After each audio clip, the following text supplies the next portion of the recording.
kwa sababu hata kwa orodha nimeona mtindo. Mimi I'm not just a former governor, I'm a party leader.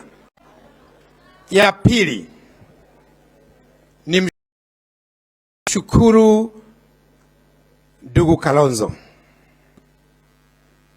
Sisi kama jamii ya Wakikuyu, huyu muungwana alitutendea mema.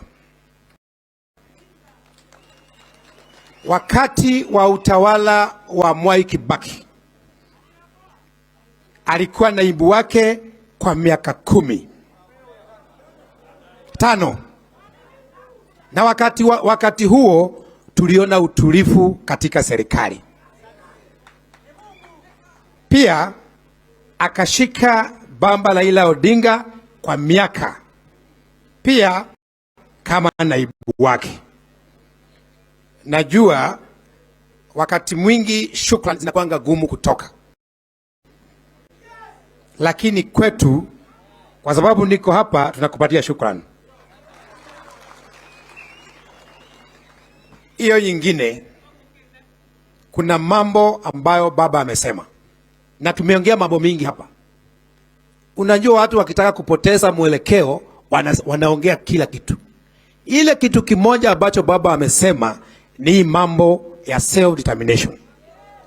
Na unajua inakuwa kisungu.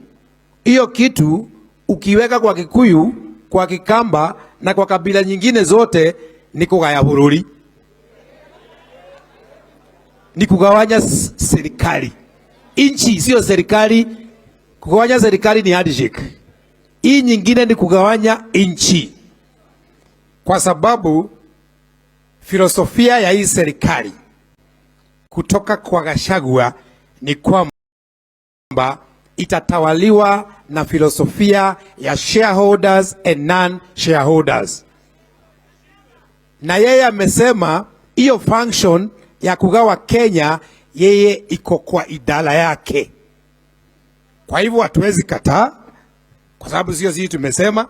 Amesema he is in charge of that department which is supposed to split this country into two. Sisi kama wanaazimio hatuwezi kataa hiyo. Mimi naomba baba tuanze kufungua register ya non-shareholders nchini Kenya.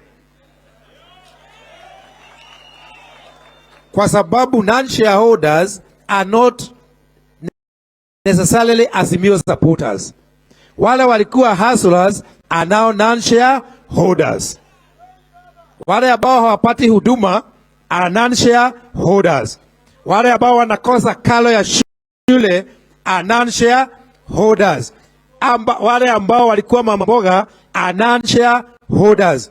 Wale ambao wanaumia kwa sababu ya kodi na bei ya maisha are non-shareholders. Kwa hivyo mimi nauliza tuanze kusanya signatures, tufungue hiyo register, tuweke petition, tupeleke UN, tupewe idhini, kwa sababu sheria ya UN inakubalia.